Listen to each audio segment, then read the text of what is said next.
बिस्मिल्लाहिर्रहमानिर्रहीम। अस्सलाम वालेकुम नाज़रीन, आप देख रहे हैं 92.8 विद सादिया अफजाल। नाज़रीन, एक तरफ खैबर पख्तूनख्वा में पाकिस्तान के सूबे में 17 अजला में बल्दियाती इंतखाबात के लिए आज पोलिंग हुई। कुछ रिपोर्टिंग ऑब्वियसली ऐसी होती रही मुख्तलिफ इलाकों से कि जहाँ हालात कुछ ठीक नहीं रहे, कहीं पर बहुत ज़्यादा फायरिंग की तलात आई, एक जगह पर खुदकुश हमला भी हुआ। फिर शिबली फराज जो कि वफाकी वज़ीर हैं और वो अपने घर से वापस आ रहे थे दरादम खेल के करीब। पहले तो ये खबर आई कि शायद उनकी गाड़ी पर फायरिंग हुई है, लेकिन बाद में पता चला कि ये पथराव था। वहाँ पर कुछ लोग थे और अदम बर्दाश्त का जो मुजाहरा किया गया वो हमने देखा। और साथ ही साथ इस इलेक्शन के हवाले से तो बात करेंगे ही कि क्यों ये हालात रहे वहाँ पर।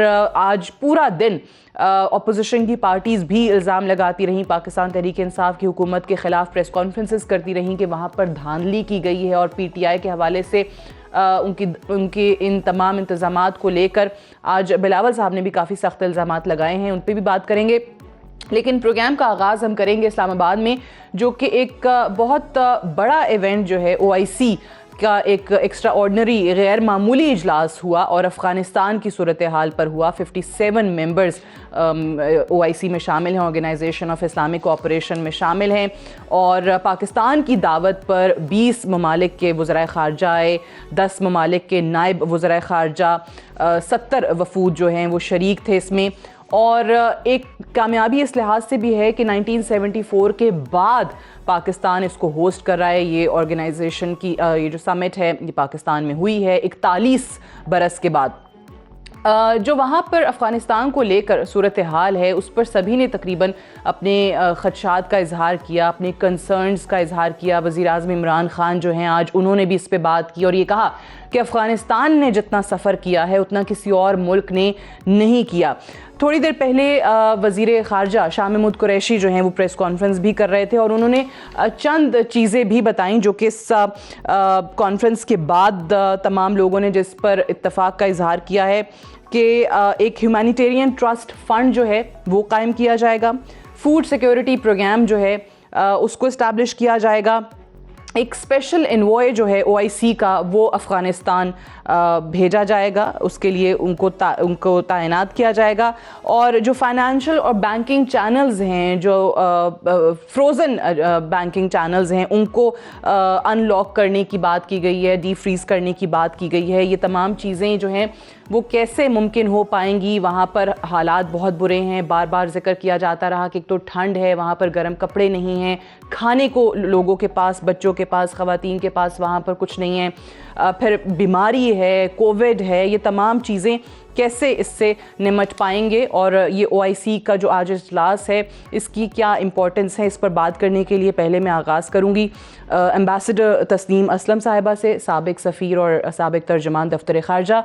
Ambassador Tasneem, thank you so much for joining us. सबसे पहले तो ये बताइएगा कि 41 साल के बाद पाकिस्तान का इस इजलास को होस्ट करना डेफिनेटली एक सफारती कामयाबी तो है, बट अदरवाइज़ जो अफ़गानिस्तान के लिए ये सब कुछ किया गया, आपको लगता है कि वाकई इसमें सिर्फ़ और सिर्फ प्रेस कॉन्फ्रेंसेस या खिताबात या दावों से और वादों से हट के कुछ टैंजिबल निकल पाया? देखिए, पहली बात तो ये है कि 41 ईयर्स के बाद एक्स्ट्राऑर्डिनरी सेशन अफ़गानिस्तान पे हो रहा है। अदरवाइज OIC की मीटिंग्स पाकिस्तान में इवन एक्स्ट्राऑर्डिनरी समिट्स और नॉर्मल समिट्स और फॉरेन मिनिस्टर मीटिंग्स, दूसरे इवेंट्स होते रहे हैं रेगुलरिटी के साथ।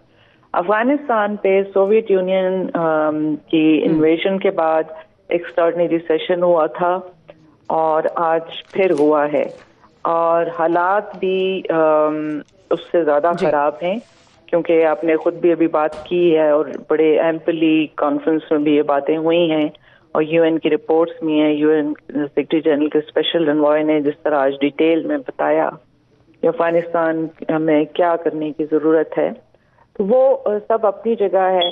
जी, आप देखें कि पहली बात तो ये है कि ये हम तो सितंबर से वार्न करते आ रहे हैं, पाकिस्तान दुनिया को अलर्ट कर रहा था कि अफगानिस्तान में एक ह्यूमैनिटेरियन अलमिया जन्म ले रहा है, यूएन की आप अगर देखें तो सितंबर से उनकी भी वार्निंग्स अलर्ट इशू हो रहे हैं कि अफगानिस्तान में हालात बहुत खराब होने वाले हैं, क्योंकि उनका जो भी पैसे थे वो उनके एसेट्स फ्रीज कर दिए गए, उनके बैंक्स को बिल्कुल डिसफंक्शनल कर दिया गया, और इसके अलावा 75% उनका जो बजट था वो बाहर से आता था, वो सब चीजें एकदम से सब बंद हो गई।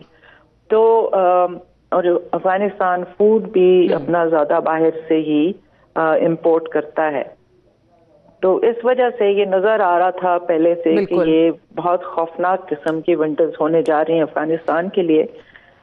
जहां तक फर्क का ताल्लुक है, जाहिर है कि जो लोग पिछले 20 साल से अफगान शादियों पे, अफगान जनाजों पे बमबारी करते रहे, उनके लिए शायद ये कोई बड़ा मसला नहीं होगा, लेकिन वो पाकिस्तान जैसे मुल्कों, बाकी नेबर्स के लिए और जनरली मुसलमान मुल्कों के पॉपुलेशंस के लिए ये बड़ा मसला है, और सबसे बढ़ के अफगान के लिए। बिल्कुल यहाँ पे कहा जाता है कि हम ठीक है, ये ऑब्वियसली ओआईसी को लेकर जैसे माजी में भी लोगों के खदशात रहे कि एक खामोश तमाशाई का किरदार ओआईसी ने अदा किया, या बड़े लोग ये बात करते थे कि नॉन फंक्शनल होकर रह गई है, बड़े बड़े मुसलमान ममालिक के क्राइसिस में जो है वो कहीं कुछ ठोस नहीं कर पाए। अब ऑब्वियसली ये अफगानिस्तान की सूरत हाल पर है, इसमें जो चीज़ें सामने आई हैं, जिस पर एटलीस्ट इत्तफाक हुआ है वो भी हमने देख लिए। लेकिन एम्बेसडर साहब मुझे ये बताइए कि अब जिस तरीके से आपने अभी खुद भी जिक्र किया, आज शाह महमूद कुरैशी साहब भी प्रेस कॉन्फ्रेंस में जिक्र कर रहे थे कि जो बैंकिंग चैनल्स हैं, जो फाइनेंशियल चैनल्स हैं, उनको खोला जाए, उनको अनलॉक किया जाए। अब उस पे आप अमेरिका को या कैसे कन्विंस कर पाएंगे? ये तो यहाँ पर चलने डिसीजन हो गया है, बट पहले थोड़ी ये आसान होगा? थोड़ी सी सादिया, थोड़ा सा ओआईसी के डिफेंस में अगर हम क्रिटिसिज्म पे आए तो आज तक यूनाइटेड नेशन सिक्योरिटी काउंसिल ने क्या किया है, कश्मीरियों के लिए क्या किया है, फलस्तीनियों के लिए क्या किया है, कितनी ज्यादा फेलियर्स हैं उनकी भी। ओआईसी आपको डिवाइडेड नजर आई है, क्योंकि अनफॉर्चुनेटली चाहे वो सीरिया हो, चाहे वो यमन हो, वहाँ पे मुसलमान ममालिक खुद ही पार्टीज थे। तो ओआईसी उसमें जब मेंबर स्टेट्स एग्रेसर्स हों और एग्रीव्ड हों, तो फिर बड़ा मुश्किल हो जाता है कि ओआईसी कोई पोजीशन ले सके। लेकिन जहां तक बाकी मामलात हैं, नहीं, ये बात आपकी दुरुस्त है कि आज तक अक़वाम मुत्तहिदा ने, यूनाइटेड नेशंस ने कौन सी ऐसी चीजें, उनकी बहुत सारी करारदादें हैं जिस पर अमल दरामद नहीं हो सका, तो ओआईसी के लिए भी ऑब्वियसली मुश्किल है। तो एक सवाल जरूर एम्बेसडर साहबा मैं करना चाहूंगी आपसे कि आज ओआईसी के सेक्रेटरी जनरल भी मौजूद थे एक प्रेस कॉन्फ्रेंस। जी जी फरमाइए। जी, मैं ये कह रही थी कि अभी जो हालात हैं, ओआईसी के सेक्रेटरी जनरल भी एक प्रेस कॉन्फ्रेंस में मौजूद थे, और वहां पर उनसे एक सवाल भी किया गया कि ये ज्यादा से ज्यादा इस कॉन्फ्रेंस में ज़ाहिर है प्लेजेस सामने आएंगे, तो अभी आपने फंड एक इस्टेब्लिश किया है, उस फंड में कितने पैसे आए हैं, कितना फंड इकट्ठा हो चुका है? तो उनका जवाब ये था कि अभी नहीं इस तरीके से प्लेजेस सामने आए या कोई फंड जो है वो हम नहीं बता सकते, क्योंकि हमारा जो अफगान ऑफिशियल्स हैं, अफगान अथॉरिटीज़ हैं, उनसे राब्ता नहीं है। वहाँ से पता चलेगा कि क्या ज़रूरत है, क्या नीड है, और उसके बाद जो है वो ये दीगर ममालिक अपने प्लेजेस सामने रखेंगे। ये बात प्लेज कर देना तो एक तरफ, लेकिन आपको लगता है कि वाकई असल टास्क है कि वहाँ लोगों तक वो चीज़ें पहुँचें? जी देखिए, एक तो पहली बात है कि अफगान डेलीगेशन यहाँ मौजूद था। कंसर्न पार्टी जो है, जो अफगान लोग हैं, उनकी जो हुकूमत है, आप उसे तस्लीम करें या ना करें, लेकिन उनकी इस वक्त पूरे अफगानिस्तान पे रिट है, और वो यहाँ कॉन्फ्रेंस में मौजूद थे, और उनकी बायलैटरल मीटिंग्स भी हुई होंगी। और इसके अलावा ज़रूरत क्या है, ये चीज़ें सब तो बड़े क्लियरली आर्टिकुलेट हो चुकी हैं। ये तो वर्ल्ड फूड प्रोग्राम, UNHCR और WHO, यूनिसेफ, ये सब लोग बहुत क्लियरली बता चुके हैं। इसलिए ये एक्सक्यूज नहीं कह सकता, ये नहीं बना सकता कि हमें पता ही नहीं था कि अफगान को चाहिए क्या। एक बात। दूसरी बात ये है कि फंड एस्टैब्लिश हुआ है। बिल्कुल ठीक है। आज ओआईसी के सेक्रेटरी जनरल की तरफ से कहा गया right, thank you very much. Ambassador Tasneem Aslam Sahiba हमसे बात कर रही थी इस हवाले से।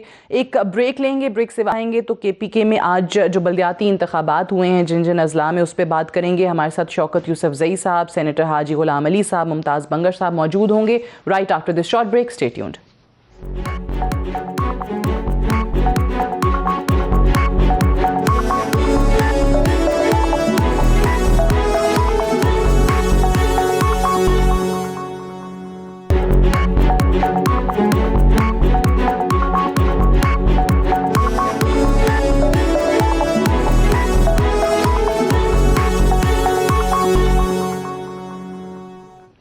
Welcome back. प्रोग्राम में एक बार फिर से खुश आमदीद। खैबर पख्तूनख्वा के 17 अजला जहाँ पर बल्दियाती इंतखाबात के लिए पोलिंग हुई। ऑब्वियसली अगर हम लोकल गवर्नमेंट की बात करते हैं तो सियासी जमातों को, तमाम ही सियासी जमातों को मुरद इल्ज़ाम ठहराया जाता है कि उन्होंने कभी कोशिश ही नहीं की कि लोकल गवर्नमेंट्स जो हैं वो बन पाएँ, इख्तियारात जो हैं वो निचली सतह तक मुंतकिल हो पाएँ, मकामी हुकूमतों को मिल पाएँ।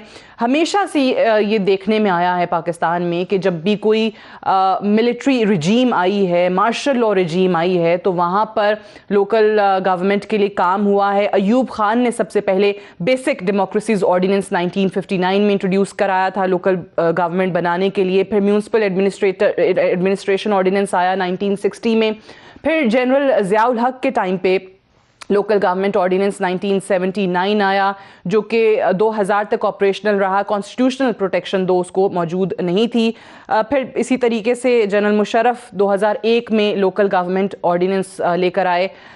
फिर 18वीं तरमीम में सूबों को ही मुंतकिल कर दिया गया कि वो डिसाइड करें और फिर हर सूबा जो है वो अपना अपना एक स्ट्रक्चर सामने रखते हुए मकामी हुकूमतें तश्कील दे सकता है। बट अनफॉर्चुनेटली हमारी पॉलिटिकल पार्टीज़ ने इस जानिब तवज्जो नहीं दी।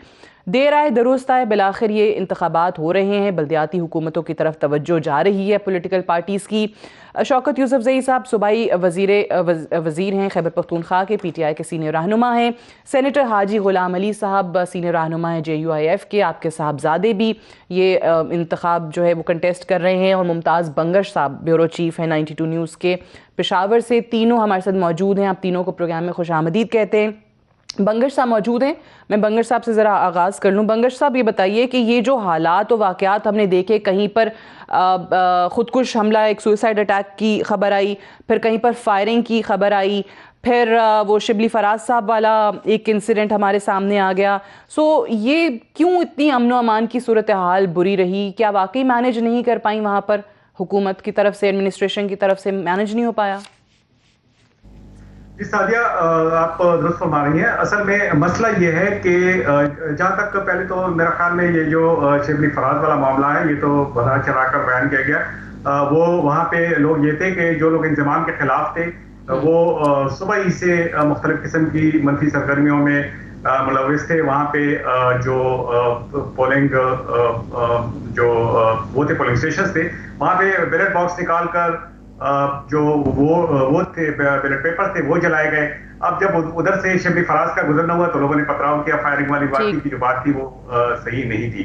जहां तक दूसरे अजला में मुख्तलिफ एग्जैक्टली, क्योंकि पहले बहुत ज्यादा एकदम के तौर पे टीवी चैनल्स पर चल पड़ा कि फायरिंग हुई है और वो बच गए मुआवजाना तौर पे, बट वो बाद में पता चला कि शायद कुछ नाराज कारकुन थे, उन्होंने पथराव किया। नहीं, नाराज कारकुन नहीं, वो असल में वो लोग हैं जो फाटा इंतजाम के खिलाफ हैं। वो शुरू ही से यहाँ पे एहतजाज करते आ रहे हैं। जब से कागजाती नामजदगी जमा हो रहे हैं वो इसकी मुखालफत कर रहे हैं। और आज उन्होंने पोलिंग के दौरान भी रखना डालने की कोशिश की और बाद में फिर बैलेट बॉक्सेस को भी वो आज उठा के वहां उसको जलाने की कोशिश की। तो ये वो लोग थे। जहां तक दीगर अजला का ताल्लुक है, मसलन बकाखेल की मिसाल ले लें, वहां पे तो चूंकि इनकी बेकायदगी थी, ये तैयार नहीं थे मुलतवी हो गया उसके लिए। वहां पे जो लॉ एंड ऑर्डर की सिचुएशन थी वो इस काबिल नहीं थी कि वहां पे ये लोग जो है इंतजाम कर सकें। इसलिए रात के वक्त जब कोई लोग आए और वो पुलिस स्टेशनों में घुस गए तो वहां से पोलिंग मटीरियल को निकालने की कोशिश की और वहां जो खवातीन अमला था उसे पुलिस स्टेशनों से निकाल के बाहर किया और जो पोलिंग मटीरियल था उस पर कब्जा कर लिया। वहां पे कोई ऐसी सिचुएशन थी कि जो लोकल इंतजामिया थी और जो पुलिस थी वो भी इसे कंट्रोल ना कर सकी। जो वाकया पिशावर में हुआ था रात के वक्त, उसी को बाकाखेल में बुरी तरह से दोहराया गया और हुकूमत जो है वो सोती रह गई, वहां पे कोई कुछ नहीं हुआ। नतीजा ये निकला कि पूरी बकाखेल तहसील में पोलिंग जो है वो मुलतवी करनी पड़ी। अब उसका ऐलान बाद भी किया जाएगा। इस तरह दीगर अजला में भी इसी किस्म की मिलते जुलते वाकयात हुए। मिसाल के तौर पे खैबर में भी इसी तरह का वाकया, बिल्कुल बहुत सारी ऐसी इत्तलात आई हैं तशद्दुद के हवाले से। अच्छा, मुझे ये सेनेटर गुलाम अली साहब ये बताएं कि क्या वजह है कि ऑपोजिशन जो है इन तमाम मामलात का जिम्मा जो है, ऑब्वियसली पाकिस्तान तहरीक इंसाफ की हुकूमत तो है, लेकिन आप लोग इतने वसूख से तमाम ऑपोजिशन पार्टीज इस वक्त धांधली का शोर मचा रही हैं और ये कह रही हैं कि जी तशद्दुद जहां जहां हुआ है, जिन जिन अजला में हुआ है, जिन जिन पोलिंग स्टेशंस पे हुआ है, वो सिर्फ और सिर्फ पीटीआई ने करवाया है, उनके कारकुन कर रहे थे और इनकी लीडरशिप उसके पीछे थी। ये बड़ा सख्त इल्जाम है जो आप लोगों की तरफ से लगाया जा रहा है। बिस्मिल्लाहिर्रहमानिर्रहीम। सबसे पहले मैं आपका शुक्रिया अदा करता हूँ कि आपने एक आम मौजू पे, जो कि आज कल पूरे खैबर पख्तूनख्वा में चल रही है, देखिए हम इल्ज़ाम नहीं लगा रहे हैं। इमरान खान साहब इलेक्शन के दौरान मुल्क के वज़ीर-ए-आज़म अपने आप को कहलाते हैं, इलेक्शन कमीशन के अहकामात को रद्दी के टोकरी में पहन के, और फिर उनका नोटिस का जवाब उसको नोटिस गया, यहाँ पे आके उसने इलेक्शन मुहिम चलाई। इसके बाद वज़ीर आला ने 2 इजलासें की, तमाम इंतजामिया को कहा कि हम पेशावर का सीट आपसे हर हाल में मांगेंगे। फिर हमने प्रेस कॉन्फ्रेंस की 1 हफ्ते पहले, फिर 3 दिन बाद दोबारा प्रेस कॉन्फ्रेंस की, क्योंकि इस इंतजामिया में हमारे भी दोस्त थे जो हमें बताते हैं। फिर हम इलेक्शन कमीशन को रिटर्न दरख्वास्त दिया कि भाई पीटीआई का जो पेशावर का सदर है उसके दफ्तर में रात 2:30 बजे से 5 बजे तक गुज़श्ता 10 दिनों से इलेक्शन के जो जिम्मेदार है वो आके इजलास कर रहे हैं, वहाँ पर बैलेट बक्स पड़े हुए हैं। हमने ये रिटर्न दरख्वास्त दिया कि इनको ना बताएं और आप जाके छापा मारे। इन्होंने कुछ नहीं किया। फिर ये जो वाकयात हो रहे थे, अब इसका पीटीआई का जो इलेक्शन सेल का इंचार्ज है अलीम शिराजी, उसकी बीवी प्रेसिडिंग ऑफिसर है तहसील गोरगट्टी के स्कूल में, 4 बजे वो गए और बैलेट पेपर पर स्टैंप लगा रहे हैं और हम नहीं गए, उस इलाके के लोगों ने पकड़ा। अच्छा। फिर डीएसपी, यानी मैं इल्जाम लगा रहा हूँ, मैं उस मौके पर नहीं था। उस मौके पर जो डीएसपी था, जो कि मौजूदा हुकूमत का अमन व अमान का जिम्मेदार है, उसके हाथ में बैलेट पेपर थे। उसने स्टैम्प शुदा बैलेट पेपर पकड़े, उसी ने एफआईआर कराया, उसी ने उन दोनों को थाने में बंद कराया। तो फिर ये जो वाकयात हो रहे हैं, या मेरे मोहतरम भाई शिबली परास पर जो कुछ हुआ,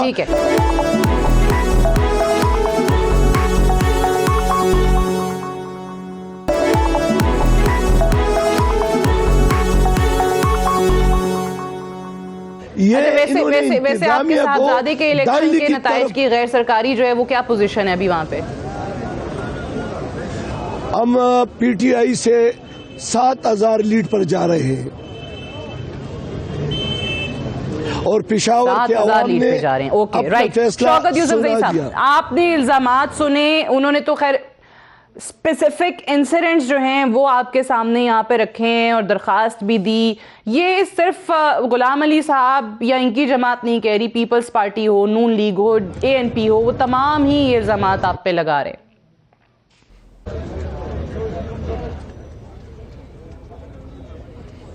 बिस्मिल्लाहिर्रहमानिर्रहीम।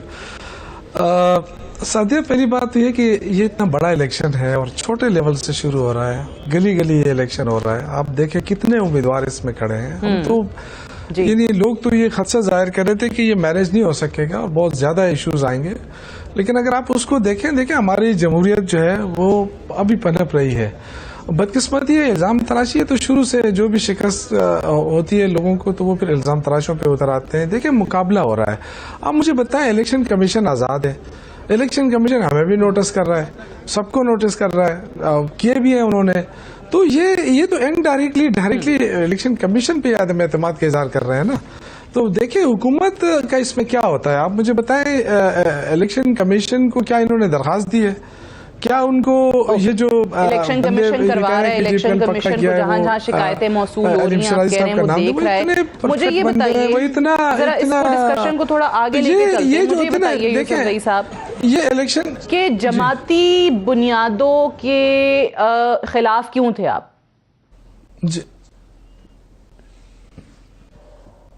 पीटीआई शिकस्त से डर रही थी कि अश्कारा हो जाएगा जब गैर जमाती हो। हमारा पहली दफा इतने ग्रास रूट लेवल पे हम जा रहे थे, विलेज काउंसिल लेवल पे जा रहे थे और एक एक जगह पे 5-5, 6-6 उम्मीदवार एक ही उस पार्टी की तरफ से आने थे, तो बहुत बड़ी तादाद जो है वो लोगों की आती। तो इसका मकसद ये था कि अगर लोग जो है पार्टी को देखने के बजाय लोगों को देकर वोट दें, क्योंकि जो लोकल लेवल पे उनके इश्यूज हैं वो हल हो सके। देखिए ये गुलाम अली साहब भी जानते हैं, ये सेनेटर रह चुके हैं, मैं 2 दफा MP रहा हूँ, मिनिस्टर रहा हूँ, ये बहुत कोशिश भी कर लेना तो हर आदमी तक पहुंचाई रसाई जो काफी मुश्किल होती है। लेकिन विलेज काउंसिल, अब आप देखें कि इस दफा जो तहसील लेवल पे भी कोई आएगा ना तो वो विलेज काउंसिल में सबसे ज्यादा वोट लेकर आएगा, लेकिन वो रहेगा उसी विलेज काउंसिल में, तो लोगों की रसाई आसान हो सकती है। तो ये चूंकि पॉलिटिकल पार्टीज की पोलराइजेशन नीचे लेवल पे हम नहीं चाहते। अच्छा, लेकिन ऑब्वियसली ये क्योंकि माजी में हमने देखा है जो डिक्टेटर्स रहे हैं, जो आमिर रहे हैं, ये उनका तरीका कार रहा है कि वो एक मुख्तलिफ एक अलग पॉलिटिकल क्लास बनाने के लिए जो है ऑब्वियसली वो कराते भी ये रहे हैं और वो कहते थे कि जी ये जमाती बुनियादों पे नहीं होने चाहिए। तो मुझे बताइए गुलाम अली साहब, आपका इसमें क्या मौक़िफ़ है? जो शौकत यूसुफ जई साहब बात कर रहे हैं, आपको लगता है कि उनकी बात में वजन है कि वो कहते हैं कि सिर्फ शख्स को देख के, शख्सियत को देख के लोग वोट करें, ना कि पार्टी एफिलिएशन को? नहीं जी, देखिए आज की कौमी असम्बली में, आज की सूबाई असम्बली में 70% काउंसलर, मैं खुद 83 में काउंसलर मुंतखब हुआ था, 87 में मुंतखब हुआ था, 2005 में डिस्ट्रिक्ट नाज़म बना, 2009 में सेनेटर बना। ये एक नर्सरी है, ये गैर जमाती बुनियादों पर वो लोग करते हैं कि फिर जो जीत जाते हैं कहते मेरे पार्टी में शामिल हो, फिर ये पाबंदी भी लगाए ना कि पार्टी में शामिल नहीं होगा। देखिए इनका ग्राफ पूरे पाकिस्तान में, लेकिन खैबर पुख्तनख्वा में, पेशावर में, हमारे पेशावर के शेरियों ने, हमारे पेशावर के जवानों ने, PTI के जितने भी कारकुन थे, उन्होंने इनको मुस्तरद कर दिया। अगर आप पोलिंग स्टेशन देख ले, 5-5 साल के बच्चे इनके पोलिंग स्टेशन पे बाहर बैठे थे। आज हमने काफ़ी वीडियो शेयर किए। देखो ये पार्टी बेसिस पे इसलिए होना चाहिए कि ये अब 9 लाख लोगों से मैं वोट मांग रहा हूँ, तो किस तरह मांगूंगा? 9 लाख लोग 3 महीने हैं, अब 3 महीने के हल्के में। अच्छा चलिए, आप कहते हैं कि पार्टी बेसिस पे ही होने चाहिए। मुमताज बंगर साहब, वैसे क्विकली मुझे ये बताइए, सेगमेंट का टाइम मेरे पास खत्म हो जाएगा, ये बताइए आपकी नजर में किस जमात की जो है वो इस वक्त लग रही है? एफिलिएशन है, और अगर आप हमें वोट दें तो हम फलाना काम करेंगे। शौकत यूसुफ जई साहब मेरे भाई है, MPA से पहले के, मिनिस्टर के बनने से पहले के, लेकिन ये है कि हमने हमेशा कानून साजी जब भी किए अपने मफाद में किए, और जब बाहर निकल जाते शौकत यूसुफ जई साहब मेरे ख्याल से कुछ कहना चाह रहे हैं, जी रिस्पॉन्ड कर दीजिए क्विकली। अभी भी अगर ये गैर जानिबदाराना शफाफ इलेक्शन करते हैं, इनकी इंतजामिया, ये तो सब मान रहे हैं ना कि यूथ जो है ना वो आज भी हमारे साथ खड़ा है, प्रेशर में और कि वो एक तरफ भी नहीं जा सकते। बस करो ना। और कल का जो वाकया हुआ उसने, अच्छा यूथ आपके साथ है, PTI एक डस्कर में हुआ। साथ है, देखिए ये तो इमरान खान के गुलाम अली साहब बात सुन, ये जो बात है 2 दिन पहले, 2 दिन पहले अगर ये बातें होती ना, फुटबॉल का मैच होता है, लोग पाँव से गोल करते हैं, और PTI वाले आज से गोल करते हैं। मैं ये कह रहा हूँ कि अगर ये 2 दिन पहले इस तरह की बातें करते ना तो फिर तो अच्छा लगता है आज के टॉक शो में, लेकिन आज के टॉक शो में थोड़ी देर बाद रिजल्ट आ जाएगा, तमाम डिस्ट्रिक्ट का रिजल्ट आ जाएगा। देखिए हम तो ये तो इन्होंने तस्लीम कर लिया कि यूथ जो है वो हमारे कैंपों में मौजूद रहे, और हम तो ये कहते हैं यूथ हमारे साथ है। हमने तो पहले भी कहा, आज भी शेयर है यूथ हमारे साथ है, और इंशाल्लाह ताला क्या अब इसको देखें, ये कोई तरीका सबको पता है। अब शौकत यूसुफजई चले वो ये नहीं नताए जाएंगे हतमी सरकारी, तो ऑब्वियसली वो भी पता चल जाए। शौकत यूसुफजई साहब, मुमताज बंगर साहब, सेनेटर हाजी गुलाम अली साहब, बहुत शुक्रिया आप तीनों का इस प्रोग्राम में ज्वाइन करने के लिए। ब्रेक लेंगे और जब ब्रेक से वापस आएंगे तो पाकिस्तान में एक बार फिर से पोलियो के खिलाफ कैंपेन जारी है, उस पर बात करेंगे। पब्लिक सर्विस मैसेज है ये आपके लिए। Right after this short break, stay tuned.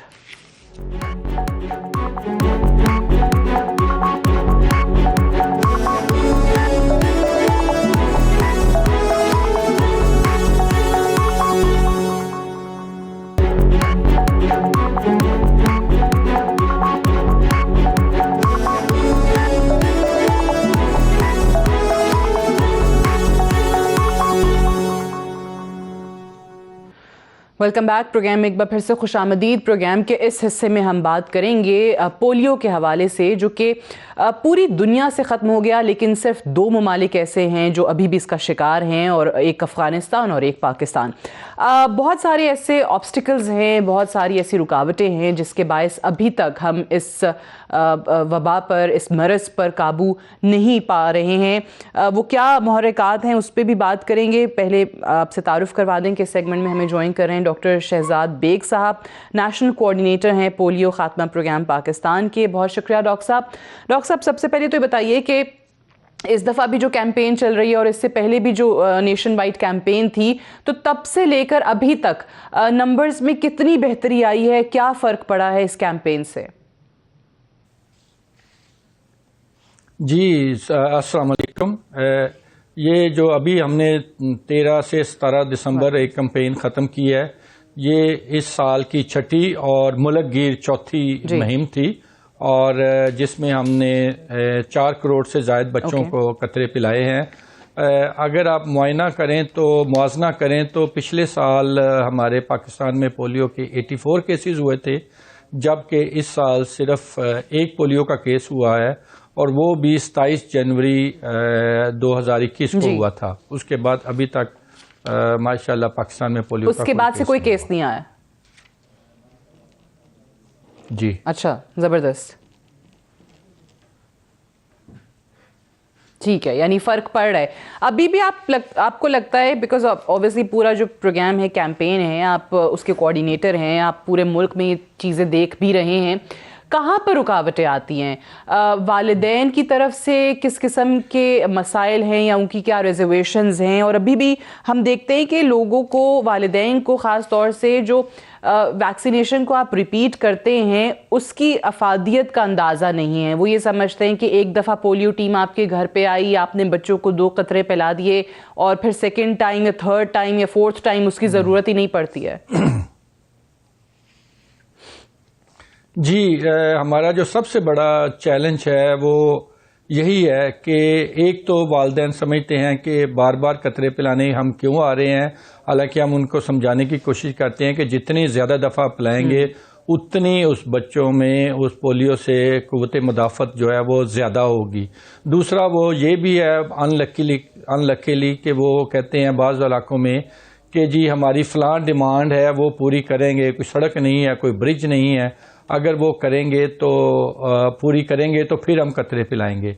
लेकिन अगर आप कहें कि अगर हमने कामयाबी की तरफ जाना है तो अच्छा, ये हमारा सबसे बड़ा मसला है, जैसे अभी ये जो अभी अच्छा, this is very interesting doctor साहब, आप कह रहे हैं कि कहीं ना कहीं अपने बच्चों को इस मरज से बचाने के लिए या उनको ये वैक्सीनेशन की तरफ लाने के लिए या ये 2 कतरे पिलाने के लिए आप कहते हैं कि वो कंडीशंस रख दी जाती हैं, मशरूत कर दिया जाता है कि आप पहले हमारा ये काम कर दें तो फिर हम कतरे पिलवाएंगे। जी, ये सबसे बड़ी प्रॉब्लम ही यही है कि वालिदैन जो है वो समझते हैं कि क्योंकि ये प्रोग्राम गवर्नमेंट के लिए अहम है, लिहाजा this is a golden opportunity for us कि हम गवर्नमेंट से अपनी दूसरे मुतालबात बनवा सकें। और हम उनको एक्सप्लेन करने की कोशिश करते हैं कि ये डिफरेंट प्रोग्राम्स हैं, ये हमारे बस में नहीं है कि हम दूसरे मुतालबात के लिए भी आपकी सड़कें या ब्रिज बनवा सकें। लेकिन जो सबसे बड़ा मसला मैं आपको बताना चाह रहा था वो ये है कि इस कैंपेन में भी तकरीबन 70,000 बच्चे हैं जिनके हमारे पास नाम और उनके घर के एड्रेस मौजूद हैं, जिन्होंने जिनके वालिदैन ने कतरे पिलाने से इनकार किया है। अब अगर हमने पाकिस्तान से पोलियो को ख़त्म करना है तो उन 70,000 बच्चों को अगर हम पोलियो के कतरे नहीं पिलाएंगे तो उनमें वायरस मौजूद रहेगा, और अगर हम उनको पिलाने की कोशिश करते हैं तो वो इनकार करती हैं। So that is a catch-22 situation जिसमें अब हम फंसे हुए हैं। अच्छा, अब इसमें डॉक्टर साहब एक चीज़ बताइए, ये बिल्कुल ठीक है, अब जाहिर है आपने जैसे खुद ही बड़े अच्छे तरीके से एक्सप्लेन कर दिया कि वालिदैन को ये समझ आ गई है कि ये जो प्रोग्राम है ये हुकूमत पाकिस्तान के लिए बड़ा अहम है, सो लिहाजा हम अपना कोई इस चक्कर में अपना काम निकलवा लें। बच्चों को पोलियो के कतरे पिलवाने तो कोई शर्त रख दें कि सड़क बना दें, पुल बना दें, फिर उसके बाद देखेंगे। तो अब ऐसे वालिदैन जो इनकार करते हैं उनके खिलाफ कार्रवाई क्या होती है? क्या उनको इस तरीके से सजाएं दी जाती हैं, कहीं पे कोई पेनल्टी हो ऐसे अफराद के लिए, वालिदैन के लिए, कि फिर ये सिलसिला कहीं पर थमे, ये रुके कहीं सिलसिला? ये इसीलिए मैंने कहा था कि ये catch-22 है। इस वक्त हम जो यही है, हम उनसे मिन्नत समाजती करते हैं, उनसे जाके एडवोकेसी और री एडवोकेसी और उनको जाके एक्सप्लेन करने की कोशिश करते हैं और कि जी आप ये कतरे अहम हैं, लेकिन ज़बरदस्ती में प्रॉब्लम ये होती है कि अगर हम उन पे ज़बरदस्ती करते हैं तो अगली दफ़ा उनके रिश्तेदार, फ्रेंड्स वगैरह वो और ज़्यादा इनकार करते हैं, जिसकी वजह से वो फायर बैक होने का भी डर होता है। लेकिन ये कहीं ना कहीं हुकूमत की तरफ से प्रपोजल था डॉक्टर साहब, ये जरा बताइए कि क्योंकि ये तजवीज़ आई थी और हुकूमत की तरफ से ही कहा गया था कि जो वालिदैन अपने बच्चों को कतरे पिलवाने से इनकार करेंगे तो उनके खिलाफ कार्रवाई की जाएगी, तो इस पे अमल नहीं हुआ अभी तक? जी, अभी प्राइम मिनिस्टर साहब ने यही ऑर्डर किए हैं, लेकिन अभी ये बिल पास नहीं हुआ। लेकिन ये है कि हम उस पे अमल थोड़ा बहुत करना शुरू कर दिया है कि अगर आप अपने बच्चों को कतरे नहीं पिलाते तो नॉट ओनली कि आप अपने बच्चे को पोलियो पे रिस्क पे डाल रहे हैं, बट आपके बच्चे की वजह से वो दूसरे बच्चे को भी हो सकता है, जो कि आपका हक नहीं है कि आपके बच्चे की वजह से किसी और का बच्चा भी पोलियो से के मर्ज में मुब्तला हो। इसलिए हम उनको बाज़ औक़ात जो क्लस्टर्स में होते हैं जहाँ पे रिफ्यूज़ल ज़्यादा होते हैं वहाँ पे इंतज़ामिया की मदद भी लेते हैं ताकि उनको कतरे पिलाए जा सकें। ठीक है। अच्छा, अब एक चीज़ और डॉक्टर साहब, क्योंकि ये एक तरीके से मेरे लिए एक फॉलो अप सेगमेंट भी है, क्योंकि हम गाहे बगाहे अपने इस प्रोग्राम में इस हवाले से ये पब्लिक सर्विस मैसेज इस तरीके से सेगमेंट्स करते रहते हैं, खुसूसी तौर पे पोलियो के हवाले से। तो मुझे ये बताएं कि पहले प्रोग्राम्स में कुछ उलमा कराम से भी मेरी बात हुई थी, तो वो भी बताते थे कि हम अपना किरदार अदा कर रहे हैं, क्योंकि यहाँ गाँव देहातों में ये भी बड़ा मसला है कि वहाँ पर उलमाए कराम की अगर सुनी जा रही है तो उनकी तरफ से सही अगर पैगाम ना जाए तो मज़ीद एक तरीके से गाइडेंस नहीं मिल पाती है वालिदैन को। तो आपको इस प्रोग्राम में ताउन हासिल हुआ या अभी भी कहीं ना कहीं कुछ ऐसे उलमाए कराम हैं या मजहबी अनासिर हैं जो कि इस चीज़ के ख़िलाफ़ आवाम को कर रहे हैं? जी, सबसे पहले तो मैं शुक्रगुजार हूँ सबका कि ये माशाल्लाह अब इस साल प्रोग्राम में ना सिर्फ उलमाए कराम बल्कि तमाम सियासी जमातें भी अपनी तमाम तर सियासी वाबस्तगियों से बालातर होकर हमारे पोलियो प्रोग्राम में कम्युनिटीज़ को मोबिलाइज करने के लिए हमारी मदद कर रही हैं। और अगर हम इस प्रोग्राम को यहाँ तक लेके आए हैं कि इस साल सिर्फ एक केस हुआ है, तो इसमें सबकी मेहनतें और काविशें शामिल हैं और इसमें उलमा इकराम ने भी बेहतर किरदार अदा किया है। आल्दो केपी और बलूचिस्तान में कुछ इलाकों में जैसे किला अब्दुल्ला और चमन वगैरह है जहाँ पे ये हमें भी अभी भी थोड़ा बहुत मसला है, लेकिन बिल अमूम उलमा इकराम का हमें तावन हासिल है। लेकिन सबसे ज़्यादा जो है वो हमारे जो पोलियो के फ्रंट लाइन वर्कर हैं उनकी काविशें हैं। आप देखें ना कि सर्दी, बर्फबारी और कितने सर्द मौसम, लेकिन पूरे पाकिस्तान में कोई घर ऐसा नहीं है जहां 3 दिन के दौरान हमारी पोलियो टीम एब्सोल्युटली, बिल्कुल। उनके विजुअल्स, उनके सोशल मीडिया पे हम तस्वीर देखते हैं, वो सर्द मौसम हो, गर्म मौसम हो, किसी चीज़ की परवाह किए बगैर वो निकलते हैं। वो ख़वातीन हैं, मर्द हैं, और उनको सलाम है हमारा कि वो इस कौम के बच्चों को महफूज करने के लिए अपनी जान जोखिम में डालकर भी वो जाते हैं। ऐसे एरियाज भी हैं जहाँ पे फायरिंग हो जाती है, मार दिया जाता है, कहीं कुछ होता है, तशद्दुद किया जाता है। Absolutely you right. मुझे डॉक्टर साहब एक सवाल आखिर में आपसे करना है। अगर मैं आपसे जान सकूं कि आप खुद ऑब्वियसली नेशनल कोऑर्डिनेटर हैं इस पूरे कैंपेन के, कि क्या ऐसी चीज़ें आपकी नज़र में मज़ीद हो जाएं, ये 1 2 3 चीज़ें हैं, ये हो जाएं तो फिर हम बड़ी जल्दी कह सकेंगे कि पाकिस्तान से जो है वो पोलियो का खात्मा हो गया और पाकिस्तान जो है वो अब पोलियो फ्री है? जी सादिया, जिस तरह वो कहते हैं ना कि मैराथन रेस में जो आखिरी 100 मीटर होते हैं वो सबसे मुश्किल होते हैं, यही इस वक्त हमारे पोलियो प्रोग्राम है। इसमें हमें वो किलर इंस्टिंक्ट चाहिए। हमें इस वक्त सबका तावन चाहिए। खासकर ये जो ना, हम अब इस स्टेज पे हैं जहाँ पे हम 4 करोड़ बच्चों को हर दफ़ा कतरे पिला रहे हैं, लेकिन 50,000 बच्चों को हर दफ़ा कतरे पिलाने से रह जाते हैं। लिहाजा अब हमें तावन ये चाहिए कि अगर आपके इर्द गिर्द कोई ऐसा घर है जहां आपको पता है कि लोग कतरे पिलाने से रिफ्यूज़ कर रहे हैं, तो उनको कन्विंस करने की कोशिश करें कि खुदारा अब पाकिस्तान से पोलियो ख़त्म करने और दुनिया से ख़त्म करने के लिए ये अब आपके हाथ में है। इसमें और हमारा ये आज का सेगमेंट भी इसी सिलसिले की एक कड़ी है। अदना सी काविश है कि लोग जो हैं वो इस चीज़ से दरेग ना करें और ये अपने बच्चों को महफूज करने के लिए ज़रूर बच्चों को ये पोलियो के खात्मे के लिए 2 कतरे ज़रूर इस वैक्सीन के पिलाएं। बहुत बहुत शुक्रिया डॉक्टर राहत बेग साहब प्रोग्राम में हमें ज्वाइन करने के लिए। I have to wind up here. आज के प्रोग्राम के लिए इतना ही, इजाज़त दीजिए। खुदा हाफ़िज़।